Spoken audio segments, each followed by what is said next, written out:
Next up, The Hop, that's Home Ownership Podcast. It's a Beautiful Life with David Charles Allen, realtor from Village Properties, is here to tell us what's going on in the Santa Barbara real estate market.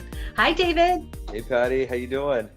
I'm doing great. Thank you. How are you? I'm doing beautiful. It's beautiful out today. Yes, yes. So we'll So, jump right in and celebrate this week's weather. We have sunny to partly cloudy skies in the mid to high 60s. We've had some really fun days of surf this past week, so we're crossing our fingers it keeps up. If it keeps up this way, it looks like we're having one of the best winters in some years. So lots of fun to be out there and stay safe. yeah, that sounds wonderful. I love that kind of sweater weather. I think it's just so invigorating, but not too cold. Not too cold. I mean, people complain when it's in the 60s, so I know Mhm. that's a pipe dream for a lot of people out there living in the East Coast or the Northeast, where they're just Absolutely. getting snow and Yes. ice all the time right now. Yes. We can get a little spoiled when we're in Santa Barbara, that's for sure. That is for sure. So we'll continue with how the mortgage rates are performing. Very similar to last week with conforming 30-year fixed at 2.75 and 2.875 for non-conforming jumbo. Okay, So so kind of hanging the same. hanging the same.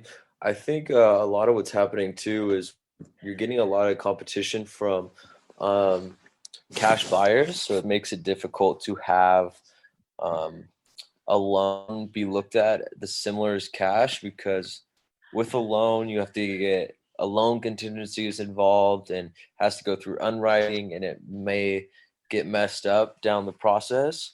But what a lot of great lenders are actually doing right now is they're going through underwriting beforehand before you even make an offer. So you can write an offer basically as a cash deal with no loan contingency, and that gives you a really great upper hand on being able to compete in these multiple officer situations. That's really good advice to have that all set up. It is, it's really great. And then you actually have the option. So that will usually last about 3 months. So you don't really have to do anything else except update income documents. So provides a great cushion to kind of get it all done with first. And then you can really have an opportunity to present a more efficient offer that has a better chance of getting accepted. Wow, that's really sounds like a smart thing to do in this market where it's so hard to get into the house of your dreams and to compete with the many, many offers that a buyer is likely to get. Exactly. So anything you can do to make your offer stand out a little bit more, especially competing against cash offers.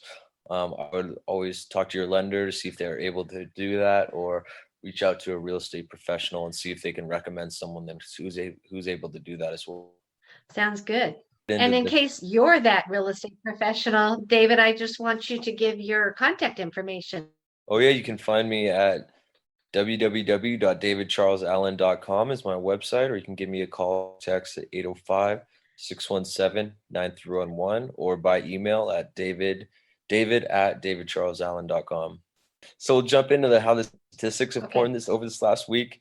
We have 12 coming soon listings. Again, those are ones that are available to agents in the network of MLS system, but they're not available to the public. So you can check in with your realtor. These are really great opportunities to potentially purchase something without multiple offers and get in before other people are able to view it. We have 51 new listings, so the Great trend keeps advice. going up. I mean, we're getting a handful of new listings in addition to what we've been having the last couple of weeks. So we really, it's a really positive aspect to see more of these listings come to market and the supply build up a little bit better.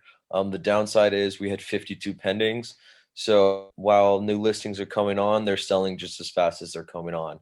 Um, Another interesting aspect is we've Ooh. had 12 price changes in this past week, so that's up a lot from a couple weeks previous, about 7 or 4 price changes. These are ones that maybe the sellers got a little too greedy in their pricing. It's hard to say in this market because a lot of people are putting whatever price they want on the home and it'll sell. But some aren't as desirable. I mean, if you're in the perfect location, it's kind of working out that way.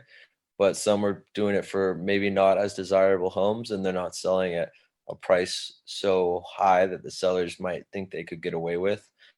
So it's bringing a couple people back down to reality, which is nice.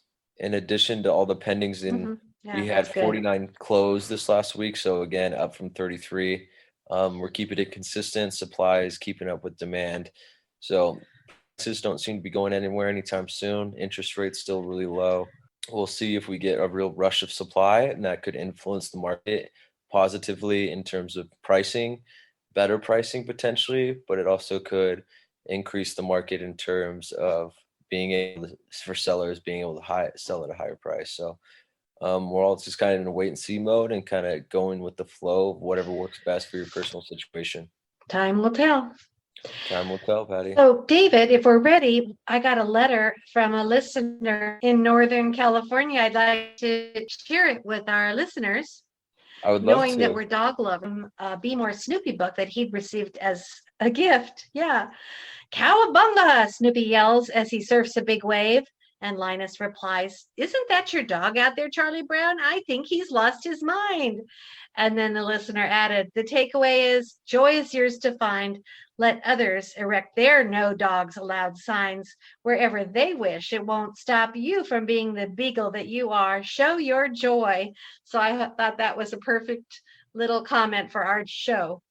That is amazing. It's so true. You can't live in other people's fear or regret or anything like that. You got to find your own joy in everything in life and not listen to so many other people's opinions, so to say, and really find your purpose. And it's not based on what other people may think do to you. That doesn't make them bad if they have a different opinion. It just means that that's just how it works. Like people can have different opinions and still be great friends and really enjoy each other's company. So don't let all these nuances go to heart and travel with you.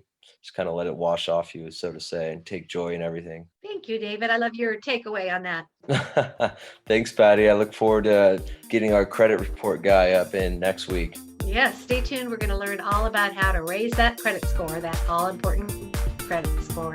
Until then, bye, David. See you, Patty. Let's give it a go.